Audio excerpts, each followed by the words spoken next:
အားလုံးပဲမင်္ဂလာပါဒီခါကျွန်တော်ပြောပြပေးမယ့်အကြောင်းအရာကတော့ဒီ Vray Material တွေတောင်းလို့ရှိရင်ဒီမှာကျွန်တော်တို့က Material ခေါ်လိုက်လို့ရှိရင်ဒီလိုမျိုးဒီ Physical Material တွေကိုပြနေတာပါသို့မဟုတ် Standard Material အခြား Material တွေကိုပြနေမယ်ဆိုရင်ကျွန်တော်တို့က Vray Runner Vray ပုံစံလေးကိုကျွန်တော်တို့ကပြောင်းလို့ရပါတယ်ဒီလိုကိုဟုတ်ပြီကျွန်တော်ဒီ script ကိုသုံးရမှာဖြစ်ပါတယ် Okay ကျွန်တော်အရင်ဆုံးမလုပ်ရမလဲဆိုတော့အဓိကပြဿနာကိုအရင်ပြောမှာပေါ့နော်ဆိုတော့ဒီမှာ Vray 6ကိုကျွန်တော်ပြောင်းပေးလိုက်တယ် runner engine ထဲမှာ runner setup runner engine okay material နှိပ်မယ်အဲ့မှာကျွန်တော်တို့က physical material မကတ်ချင်ဘူး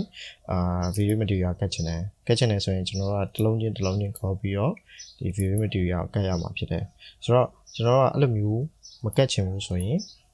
ကျွန်တော်ဘာလုပ်လို့ရလဲဆိုတော့ material ခေါ်လိုက်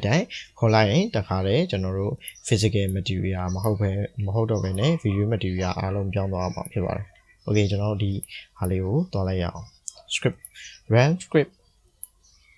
ပြီးရင်ကျွန်တော်ဒီ script ရဲ့ဒီနေရာလေးကိုတော့ပြောပြပါမယ်ဟိုဆို make sure အနေနဲ့ကဒီနောက်မှာ suggestion ထဲမှာသူ့ရဲ့ password ကိုဝင်ပြီးတော့ကျွန်တော်တို့ password နဲ့ပေးထားမှာဖြစ်ပါတယ်နော် okay ကျွန်တော်ဝင်လိုက်မယ်ဒီမှာ Vray Material Public ဆိုတဲ့ဟာလေးကို run လိုက်ပါမယ်ပန်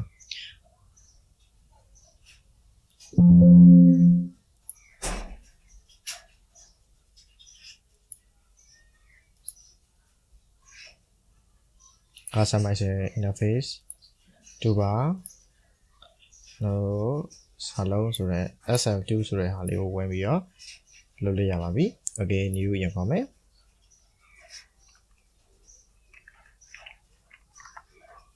ကျွန်တော်တို့ဒီ box လေးရှိပါတယ်ဒီ box လေးဆွဲထည့်လိုက်ပါမယ်ပြီးသွားရင်ကျွန်တော်တို့ဒီဘက်ပြင်မှာထားလိုက်ပါမယ်no okay ကျွန်တော်တို့ yes လုပ်လိုက်ပါမယ် m နှိပ်လိုက်ပါမယ် material တွေအားလုံးက Vray material တွေပြောင်းသွားတာကိုကျွန်တော်တို့တွေ့နိုင်တော့လိမ့်မယ် okay အားလုံးပဲအဆင်ပြေကြပါစေ bye bye